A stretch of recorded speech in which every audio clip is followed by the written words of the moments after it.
नमस्कार, मैं सिरांधा आप सभी दर्शकों का अन्नदाता कार्यक्रम में स्वागत करती हूं। किसान हमारे देश के अन्नदाता हैं और वे ही हमारे देश के भाग्य विधाता हैं। ऐसे ही भारतीय किसानों को खेती बाड़ी से जुड़ी हुई बहुत सी नई लाभकारी जानकारियां देने के लिए हर रोज सुबह हम आपके साथ आते हैं। तो चलिए कार्यक्रम शुरू करने से पहले देखते हैं क्या है आज के अन्नदाता में। उड़द की खेती है किसानों के लिए लाभकारी।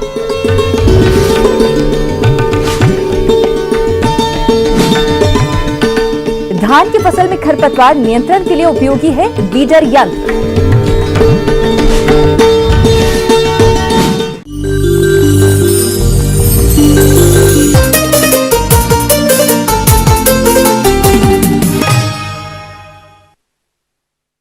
प्रदेश में ली जाने वाली दलहनी फसलों के अंतर्गत उड़द की खेती लगभग सभी स्थानों पर की जाती है और हमारे जो किसान भाई इसकी खेती करना चाहते हैं वो उड़द की उन्नत तकनीक से बुआई करके अधिक उपज ले सकते हैं। इसके बारे में आइए जानते हैं।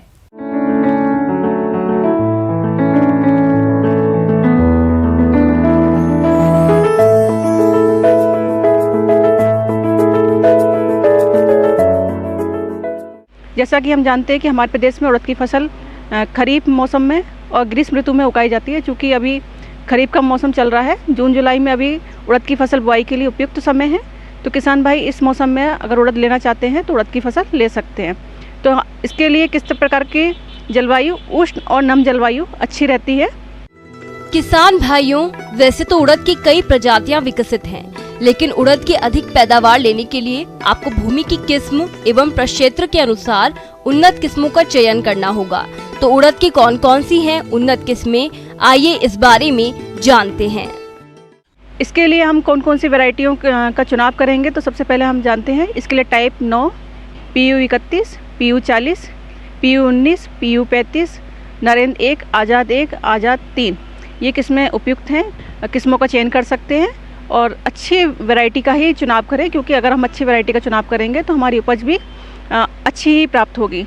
तो उड़द के लिए किस प्रकार की मिट्टी उपयुक्त रहती है, तो इसके लिए हल्की दोमट मिट्टी, मध्यम दोमट मिट्टी उपयुक्त रहती है, जिसका pH मान 6 से 7 हो। ये मिट्टी अच्छी रहती है। फसल की अच्छी बढ़वार हो और अधिक पैदावार मिले, इसके लिए संतुलित मात्रा में खाद और उर्वरकों का प्रयोग करना चाहिए। तो इसके लिए किसान कौन सा खाद व उर्वरक लें और इसका इस्तेमाल किस तरह से करें, इस हेतु सुझाव के लिए मिलते हैं। तो उड़द की बुआई के लिए पहली जुताई मिट्टी पलटने वाले हल से करें। उसके बाद 2 से 3 बार हैरो और कल्टीवेटर चलाकर, उसके बाद पाटा चलाकर भूमि को समतल बना लें और इस प्रकार से हम भूमि की तैयारी कर सकते हैं। तो बुआई से पहले इसमें 10 से 20 टन सड़ी गोबर की खाद 1 हेक्टेयर के लिए उपयुक्त रहती है। तो बुआई करने से पहले सड़ी गोबर की खाद का उपयोग करें। 20 किलो नत्रजन, 40 किलो फास्फोरस और 20 किलो पोटास। और इसमें क्योंकि ये सल्फ़र अच्छा रहता है तो इसमें 20 किलो सल्फ़र का भी उपयोग कर सकते हैं।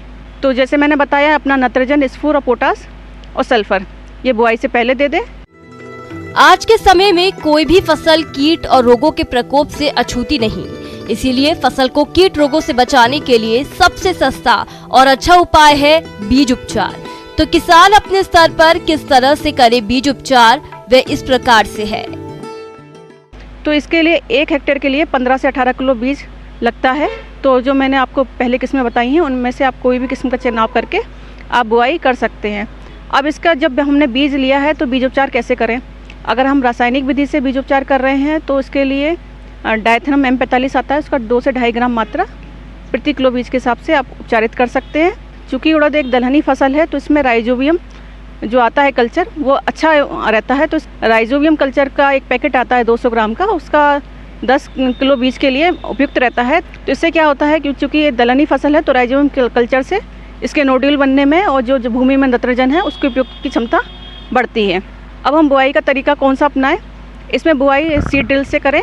अपनी उड़द की फसल को 3 से 5 सेंटीमीटर की गहराई पे बोएं और कतार से कतार की दूरी 30 सेंटीमीटर और पौध से पौध की दूरी 10 सेंटीमीटर पर बुआई करें। उड़द की बुआई के बाद फसल की अच्छी बढ़वार हो और आने वाले दिनों में भरपूर पैदावार मिले, इसके लिए कौन कौन से कार्यों को किस तरह से करना होगा, वो इस प्रकार से है।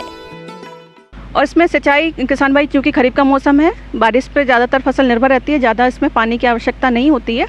लेकिन किसान भाई जल निकास की जब समुचित व्यवस्था करें, क्योंकि अगर पानी भर गया तो फसल को नुकसान होगा। तो जल निकास का उपयुक्त प्रबंध करें। अगर हमारे वर्षा से हम बो रहे हैं तो इसमें दो क्रांतिक अवस्थाएं रहती हैं इसमें सिंचाई की, एक फूल बनते समय, एक दाना भरते समय।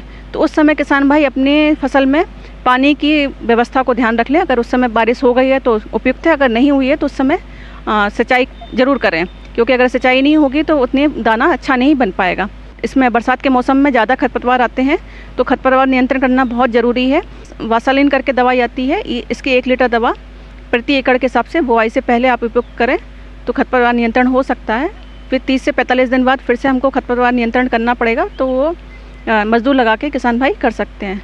इस प्रकार किसान भाई इन बातों का ध्यान रखकर उड़द की फसल अच्छे प्रकार से ले सकते हैं, जो क्योंकि ये जल्दी कट जाती है 80-90 दिन में उड़द की फसल, तो हम उसके बाद हम दूसरी फसल रबी की भी ले सकते हैं। इन बातों का ध्यान रखकर किसान भाई अच्छा मुनाफा कमा सकते हैं। धन्यवाद। किसान भाइयों, अभी तक आपने खेती से जुड़ी हुई कुछ उपयोगी जानकारियां देखी। अब लेते हैं एक छोटा सा ब्रेक, जल्द ही लौटेंगे और कार्यक्रम में आगे भी हैं खेतीबाड़ी से जुड़ी हुई महत्वपूर्ण जानकारियां। आप बने रहिए हमारे साथ। ब्रेक के बाद आप सभी दर्शकों का अन्नदाता में स्वागत है। चलिए अब रुक करते हैं अगली कड़ी की ओर।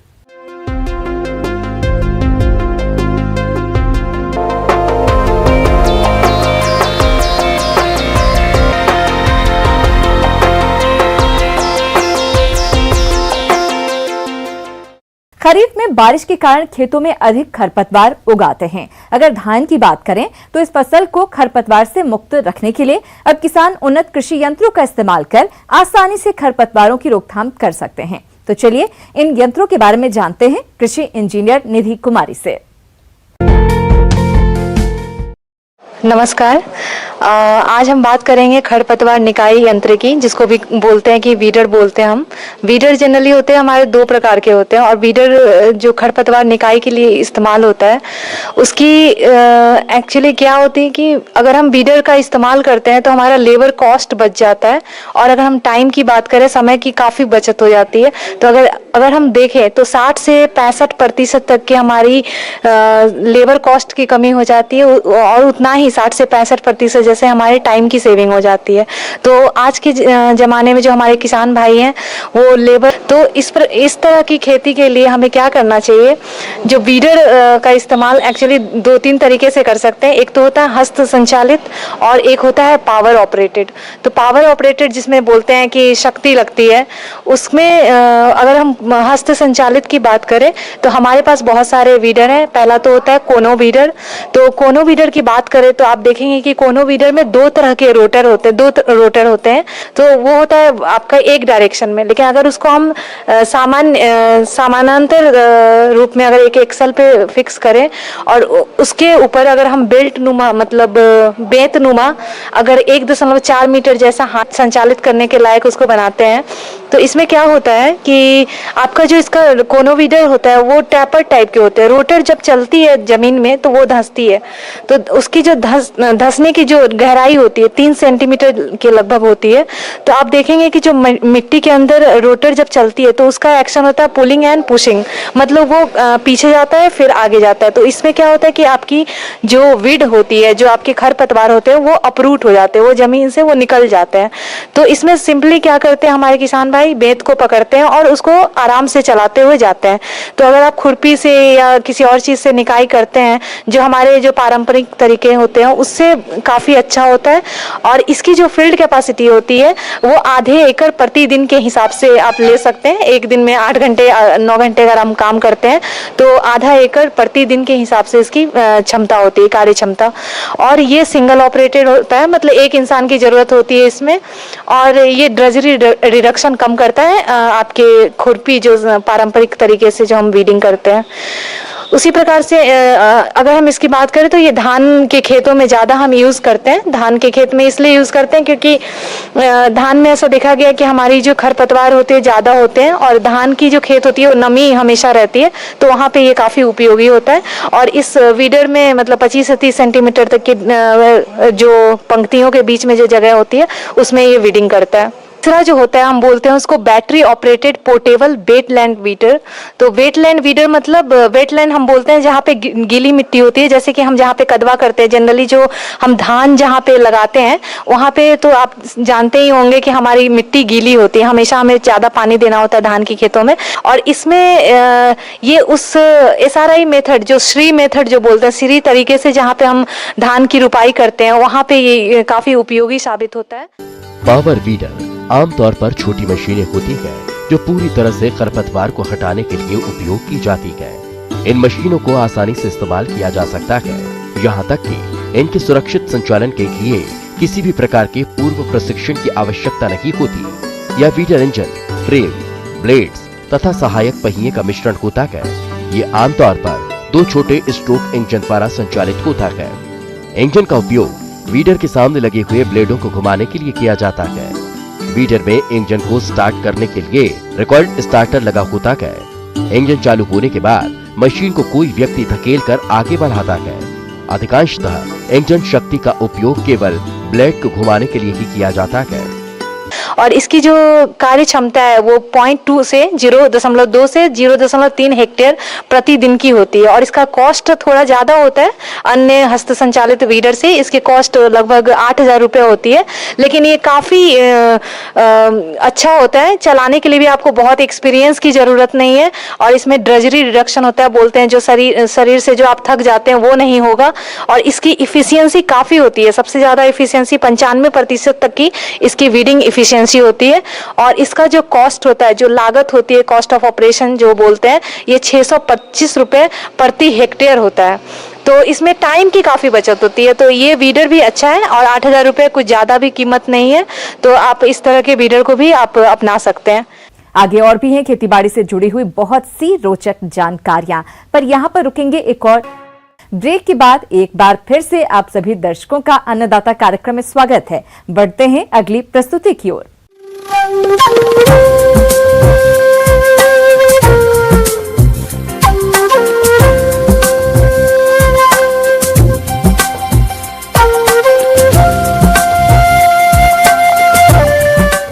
मौसम के अनुसार प्रबंधनों पर ही टिकी है आपकी खेतीबाड़ी, इसलिए मौसम पूर्वानुमान और उस पर आधारित साप्ताहिक कृषि सलाह इस प्रकार है। भारत मौसम विज्ञान विभाग, ग्रामीण कृषि मौसम सेवा केंद्र सीहोर और ग्वालियर से प्राप्त मौसम रिपोर्ट के आधार पर ग्वालियर, मुरैना, टीकमगढ़, गुना और इनके आसपास के जिलों के किसानों को सलाह दी जाती है कि आज और कल मध्यम से घने बादल छाए रहेंगे और हल्की बारिश की संभावना है।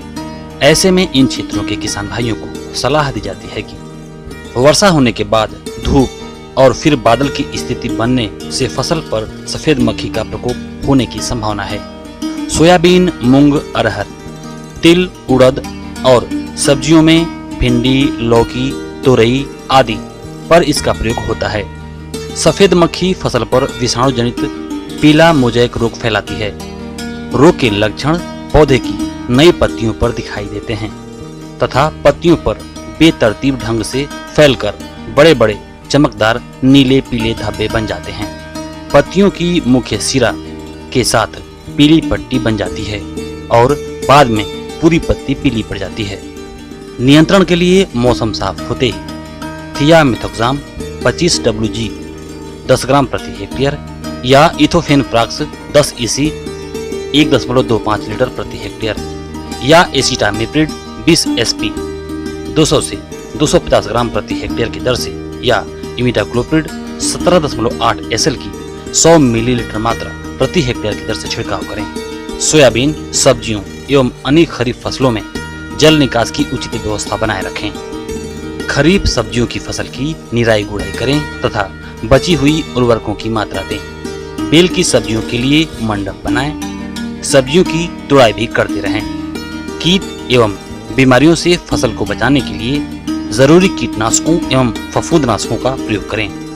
नवीन फलदार पौधों का रोपण करें एवं मरे हुए पौधों के स्थान पर नवीन पौधे का रोपण करें।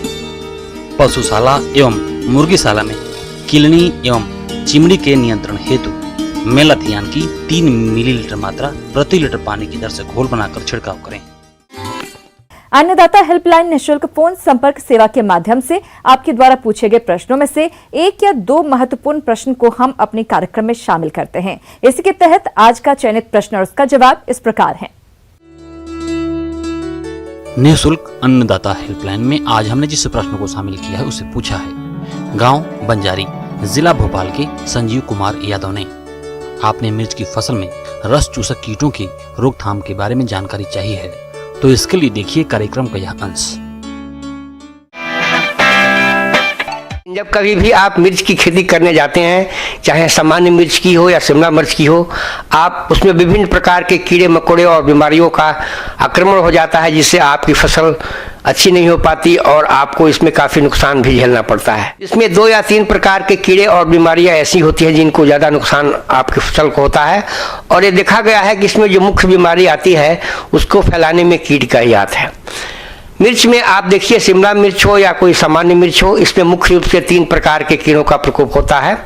आपने कभी कभी देखा होगा कि मिर्च की पत्तियां ऊपर की ओर मुड़ने लगती हैं, और कभी आपने देखा होगा कि मिर्च की पत्तियां नीचे की ओर मुड़ने लगती है। कभी आपने देखा होगा कि मिर्च की पत्तियां कोड़ी हो जाती हैं और फिर पीली हो जाती हैं। मिर्च में आप देखिए, शिमला मिर्च हो या कोई सामान्य मिर्च हो, इसमें मुख्य रूप से 3 प्रकार के कीड़ों का प्रकोप होता है। पत्तियां ऊपर की ओर मुड़ रही है, इसका मतलब आपकी फसल में थ्रिप्स का प्रकोप हुआ है। मिर्च का थ्रिप्स जो है एक इसका प्रमुख कीट है, और जब कभी भी इसका प्रकोप होता है तो मिर्च की पत्तियां ऊपर की ओर मुड़ने लगती हैं। तो जब आपके खेत में इस प्रकार का प्रकोप दिखाई दे तो आपको तुरंत एक तो इमामेक्टिन बेंजोएट, जो बहुत प्रसिद्ध दवा है 5SG, ये दवा बहुत कारगर होती है और कई कीटों के लिए इसको काफ़ी उपयोगी माना गया है। तो 200 ग्राम मात्रा प्रति हेक्टेयर की दर से अगर आप इसका प्रयोग करते हैं तो मिर्च में थ्रिप्स का प्रकोप कम हो जाएगा। इसके साथ साथ कुछ अन्य कीटों का भी नियंत्रण इससे हो जाएगा। इसमें कोई फल बेधक कीट लगता है या कोई अन्य कीट लगता है तो भी उसका नियंत्रण हो जाएगा। दूसरा बात, जैसे मैंने आपको बताया कि कुछ किसान भाइयों के खेतों में नीचे की ओर पत्तियां मुड़ने लगती है, तो अगर आपकी पत्तियां नीचे की ओर मुड़ रही है, इसका मतलब है कि आपके खेत में माइट का प्रकोप हो गया है। माइट भी एक ऐसा प्राणी है जिससे आपकी फसल को काफ़ी नुकसान पहुंचता है। अगर आपने इमामेक्टिन बेंजोएट छिड़क रखा है तो आपके खेत में फिर माइट का भी प्रकोप नहीं होगा। तीसरा जो कीट है जो बहुत ज़्यादा नुकसान पहुंचाता है और इसके प्रकोप से पत्तियों में वायरस का रोग का भी फैलाव होता है और पत्तियां कोढ़ी हो जाती हैं, वो है सफ़ेद मक्खी। सफ़ेद मक्खी एक बहुत छोटे छोटे कीट होते हैं जो कि इस कुल की सभी फल सब्जियों पर लगते हैं, जैसे आलू हो गया, बैगन हो गया, टमाटर हो गया, मिर्च, ये सभी एक कुल की सब्जियां हैं। इन सभी पर व्हाइट फ्लाई का प्रकोप होता है और ये कीट बहुत ही छोटे होते हैं, आपको नंगी आंख से नहीं दिखा देते हैं। ये पत्तियों से रस चूस करके पत्तियों को नुकसान पहुंचाते हैं और साथ साथ ये वायरस को भी फैलाते हैं। तो इससे वायरस के फैलने से पत्तियों को और फसल को काफ़ी नुकसान होता है और पत्तियां कोढ़ी हो जाती हैं, थोड़ी मुड़ जाती हैं। तो जहाँ कहीं भी आपकी पत्तियां कोढ़ी हो रही हो या पीली हो रही हो, इसका मतलब व्हाइट फ्लाई का प्रकोप हो गया। जब कभी भी आपके खेत में एक पौधे पर दिखाई दे तो उस पौधे को उखाड़ करके और जमीन में गाड़ दीजिए, नष्ट कर दीजिए, क्योंकि सफ़ेद मक्खी उसी रोग ग्रसित पौधे से वायरस को लेकर के दूसरे स्वस्थ पौधे में पहुंचाती है। जब कभी भी आपको इस प्रकार के पौधे दिखाई दें तो प्रारंभिक अवस्था में ही नष्ट कर दीजिए। जब आपको लगे कि आपके खेत में 1-2 पौधों में, बाहर यह सिम्टम 1-2 पौधों में ही आता है, पत्तियां कोढ़ी हो रही हैं या पीली हो रही है, तो एक दवा आप लिख लीजिए, पायरिप्रॉक्सीफेन 5% और फेनप्रेपोथिन 15 EC। ये दवा बहुत ही कारगर है, पायरिप्रॉक्सीफेन और फेनप्रेपोथिन का मिक्सचर। ये दवा लगभग 750 ml प्रति हेक्टेयर लगती है। 750 ml दवा को अगर आप 500 लीटर पानी में अच्छी प्रकार से छिड़काव कर देंगे प्रारंभिक अवस्था में, तो फिर व्हाइट फ्लाई का प्रकोप आपके खेतों में नहीं बढ़ने पाएगा। आइए अब एक नजर डालते हैं राज्य की कुछ चुनी हुई मंडियों के प्रमुख फसलों के बाजार भाव पर।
किसान भाइयों, अन्नदाता आपकी सेवा के लिए संकल्परत है। कृषि संबंधित समस्या और सुझावों के लिए आप हमें इस पते पर संपर्क कर सकते हैं।